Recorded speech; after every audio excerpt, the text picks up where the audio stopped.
Olá, meu querido e amado irmão, obrigado por você estar aqui no nosso canal. Mais um dia, mais um vídeo, uma palavra que a gente traz para esse povo maravilhoso do YouTube, que é o pessoal que busca informação, que busca estar sempre atualizado, sempre informado com as notícias daquilo que acontece no Brasil, no mundo e à nossa volta, as coisas que nos cercam, principalmente a igreja, né?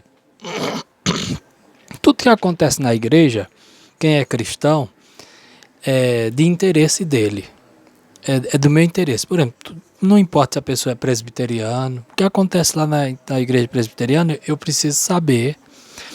O que acontece na igreja Assembleia, do mesmo jeito, na igreja batista, na igreja metodista, anglicana, foi cristão, até na igreja católica, o que acontece, né, as decisões globais e tudo, a gente tem que saber.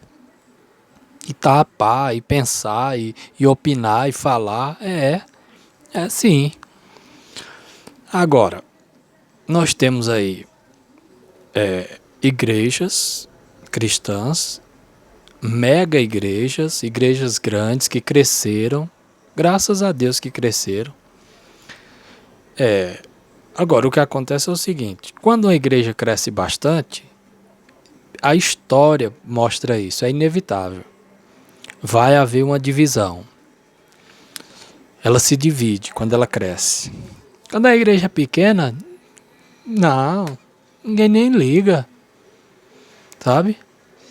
Agora, quando a igreja é grande, muita gente, muito dízimo, muita oferta, muito dinheiro, muito cargo para ser ocupado, cargo que vai gerar dinheiro, vai gerar renda, vai alimentar a família do pastor, da família dele, dos filhos. Ora, não é assim? Então, beleza. O apóstolo Paulo disse, o obreiro é digno do seu salário. Se você trabalha na obra de Deus, você tem que viver da obra de Deus. Justo, justíssimo. Até aí tudo maravilha, tudo beleza. Agora o que acontece é o seguinte. Nas grandes metrópoles, grandes capitais, São Paulo, Rio de Janeiro, Brasília e outras, mundo afora, você tem uma igreja, um determinado bairro com tantos mil habitantes. Aquela igreja vai passar a ser frequentada por pessoas de posses, pessoas comerciários, advogados, médicos, né, pessoas de posse, empresários, grandes empresários, fazendeiros, pessoas que têm riqueza, e aquele povo doa o dinheiro para a igreja e coisa e tudo. Daqui a pouco a igreja está grande, abre um aqui num bairro, no centro da cidade, depois abre nos bairros mais longe, nos bairros mais pequenos, né? E ali a igreja vai crescendo, vai. Agora, no meio disso, acontece o seguinte, às vezes o líder, principalmente das igrejas neopentecostais, ele bota pastor para pastorear a igreja lá, aí deixa o cara passando fome. É sim. Tudo que é de dinheiro que entra na igreja, de oferta, aí diz, arrecada aí e manda para a sede. Manda para a sede e o coitado lá do missionário, do obreiro, fica lá no campo sofrendo. Já vi muito isso, já conversei com irmãos que foi assim. E meu filho, cego é aquele que não quer ver. Você mesmo, você mora aí, tem aí seu bairro, sua cidade, você vê quando o obreiro está passando necessidade. Você vê que o obreiro às vezes anda triste, ele está passando necessidade. Aí foi, a igreja retém os dízimos, as ofertas, a sede, né? Aí manda o dinheiro para essa sede, as neopentecostais, viu? Que fazem isso. E aquele cara diz, não, depois você coisa, eu vou lhe mandar uma cesta básica, e vai enrolando a pessoa. Aí aquele cara vai, se reta, que com razão, e abre outra igreja. Por isso que a tendência é tão grande no meio neopentecostal, vai surgir mais igreja. Ah, vai. Vai porque os obreiros ficam insatisfeitos. Os obreiros ficam insatisfeitos. Imagina só, você está aí sendo obreiro de um meio neopentecostal durante 10 anos. Nesses 10 anos, o seu líder, ele tem mais influência política e religiosa, tá lá bem, liderando a igreja, pá. E você tá aí 10 anos, você às vezes tá vendo sua situação, é para Deus, é para a obra, mas é inegável, o ser humano, ele deseja o reconhecimento, o mérito, né? O apóstolo Paulo diz assim, olha, dai a cada um o que deveis, a quem honra, honra, a quem louvor, louvor, a quem tributo, tributo,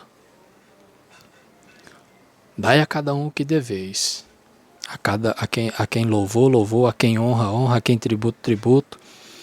Então, de repente, o obreiro está 10 anos numa denominação neopentecostal trabalhando. E ele vê que ele anda num carro velho, caindo os pedaços. Mora numa casa que não é legal. Tal. Não se veste bem. Então, a tendência é ele sair, ele diz, eu entendo da Bíblia, estou pregando, eu alugo um ponto e faço uma igreja independente numa cidade grande. Daqui a pouco ele vai estar lá com uma igrejona igual o outro. A história tem mostrado isso. Pastores que saíram de uma determinada denominação porque estava insatisfeito com o modo de administração, de condução daquela obra, né? Aí saiu. Aí fundou a sua própria igreja. Daqui a pouco a igreja do cara cresceu e ficou grande igual a outra. Aí o outro dessa mesma igreja vai vir um círculo, uma tendência. E aí a gente for falar em capital, vai numa capital como São Paulo e vai perguntar, essa igreja saiu de qual? Saiu daquela dali, num bairro assim grande, famoso, desenvolvido.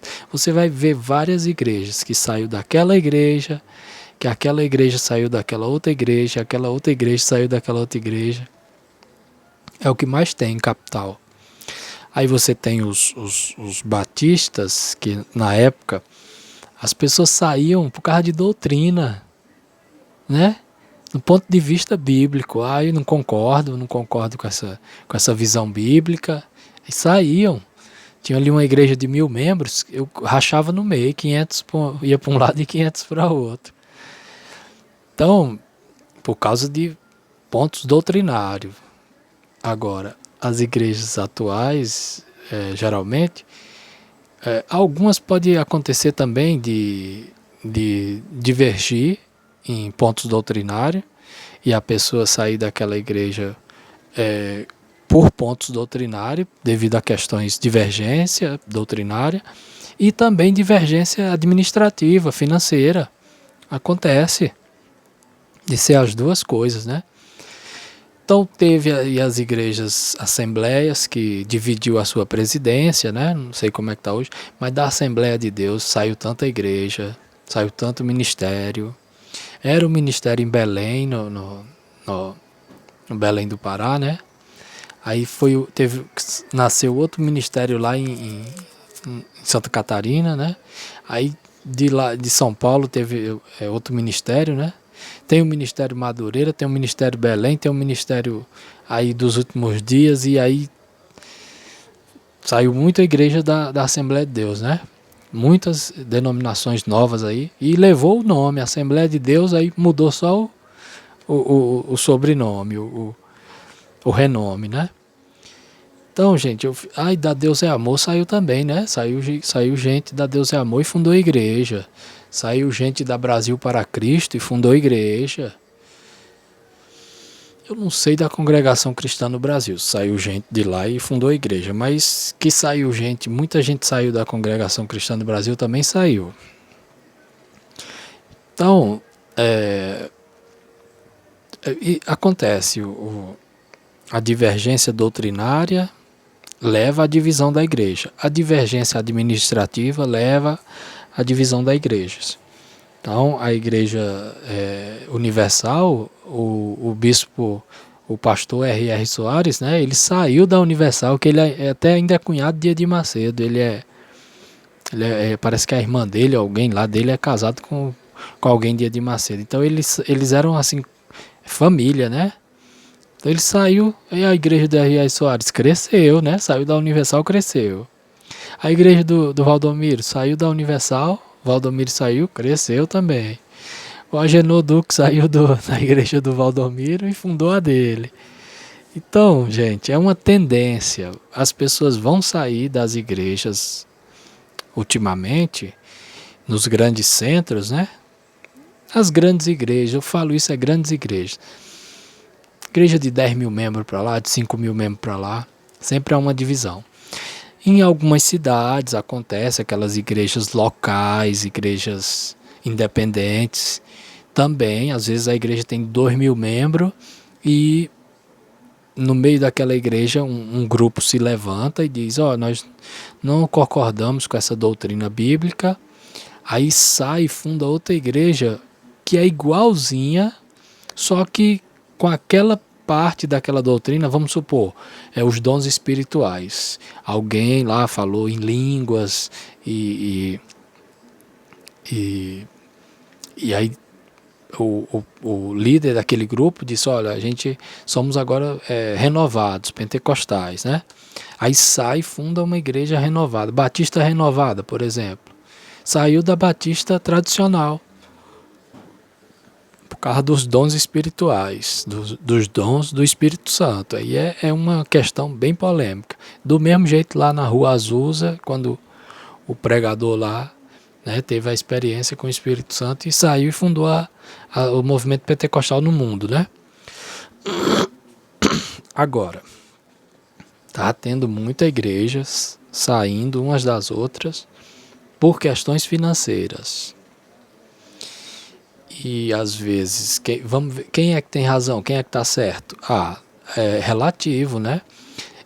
Como eu falei, tem aquele obreiro que está no campo, trabalhando, dando sangue, ele e a família dele. Às vezes ele é obreiro, a mulher ajuda, os filhos tocam no louvor, faz evangelismo, dão aula de escola dominical. Quer dizer, o cara desse leva a igreja nas costas. E aí o líder da igreja deixar ele lá com fome. Então, se ele sair e fundar uma igreja, ele não está errado. Ele vai continuar a obra do Senhor e tendo a sua... O obreiro é digno do seu salário, tendo seu salário digno, né? Agora, pode acontecer essa questão de ambição, de egoísmo. Cresceu o olho, viu que aquele líder estava se desenvolvendo, despontando e quer uma oportunidade para fazer a mesma coisa e tal. Mas é bem raro isso. Vou dizer para vocês que às vezes os caras, quando saem e fundam uma igreja, eles estão inconformados com a administração. Eu estou aqui trabalhando, minha mulher trabalha, eu trabalho. A igreja, os filhos cantam no louvor, faz evangelismo. E o mês todo isso, né? Tem igreja que tem muita atividade, todo dia tem culto, tem igreja que tem culto todo dia, né? Essas neopentecostais principalmente. Aquelas pentecostais e tradicionais, geralmente o culto é 3 vezes por semana, no máximo. Quarta, sexta e domingo. Outra é na terça, na quinta e no sábado, né?